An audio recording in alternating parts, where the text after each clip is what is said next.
Did you know that your daily cup of coffee might be shrinking your brain? Recent studies show that caffeine can reduce blood flow to the brain by 30%, potentially accelerating cognitive decline. But this isn't the only daily habit that could be harming your brain. You might be thinking, but coffee is harmless, right? Well, not so fast. That morning latte or those afternoon energy drinks could be doing more than just perking you up. Chronic caffeine consumption has been linked to increased cortisol levels, which can negatively impact brain health over time. And according to renowned brain disorder specialist Dr. Daniel Amen, caffeine isn't the only culprit. Throughout this video, we'll explore other everyday habits that might be inadvertently damaging your brain. From your diet to your daily routine, seemingly innocent choices could be putting your cognitive health at risk. Don't worry though, it's not all doom and gloom. We'll also reveal practical, science-backed solutions to protect and even enhance your brain health. So stick around as we dive into the fascinating world of cognitive wellness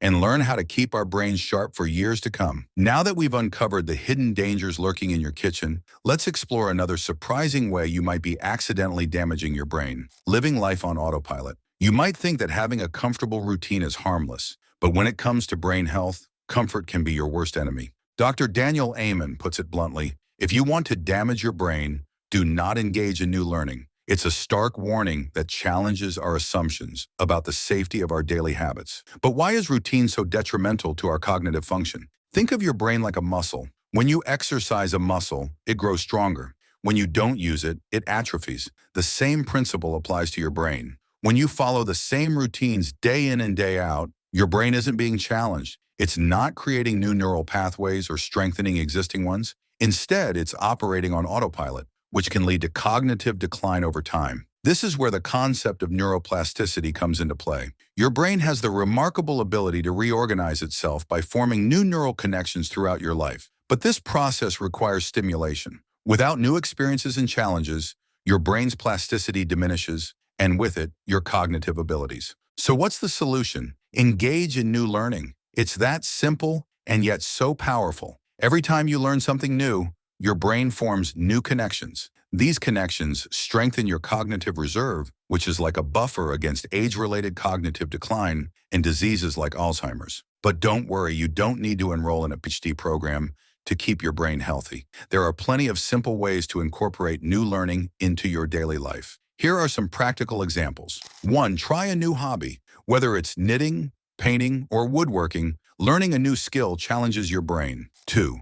Change up your routine. Take a different route to work, try a new recipe, or rearrange your furniture. Even small changes can stimulate your brain. 3. Read books outside your usual genre. If you always read fiction, try a nonfiction book, or vice versa. 4. Play strategy games. Chess, Sudoku, or even complex video games can provide excellent mental exercise. Remember, the key is consistency. It's better to engage in new learning for a short time each day than to cram it all into one weekly session. Make it a habit to challenge your brain daily, and you'll be building a stronger, more resilient mind for the future. But new learning isn't the only factor in maintaining cognitive function. A sedentary lifestyle can be just as damaging to your brain as a lack of mental stimulation. Physical exercise increases blood flow to your brain, promotes the growth of new brain cells, and can even increase the size of your hippocampus, the part of your brain crucial for memory and learning. So,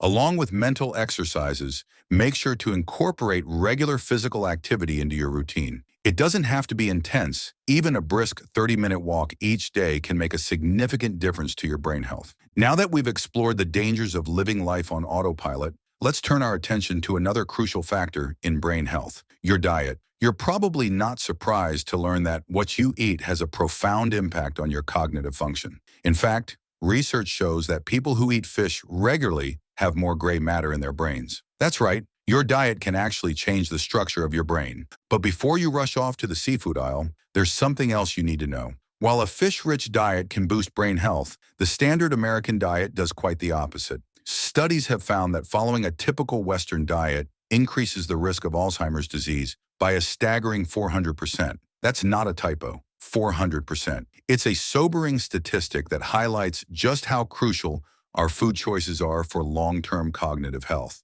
So what's going on here? How can food have such a dramatic impact on our brains? The answer lies in the complex relationship between our diet, our bodies, and our brains. Let's break it down. First, let's talk about inflammation. You've probably heard this term thrown around a lot in health discussions, but what does it really mean for your brain? Well, chronic inflammation in the body can lead to inflammation in the brain, which is linked to cognitive decline and neurodegenerative diseases. Many components of the standard American diet, like processed foods, sugar, and unhealthy fats, promote inflammation. On the flip side, foods rich in antioxidants and omega-3 fatty acids can help combat inflammation. Next, there's the issue of cortisol, often called the stress hormone. While cortisol is necessary for certain bodily functions, chronically elevated levels can be harmful to the brain. High sugar, high-fat diets can lead to increased cortisol production, which over time can damage the hippocampus, a key brain region involved in memory and learning. Speaking of the hippocampus, did you know that your diet can actually change its size? Studies have shown that diets high in saturated fats and refined sugars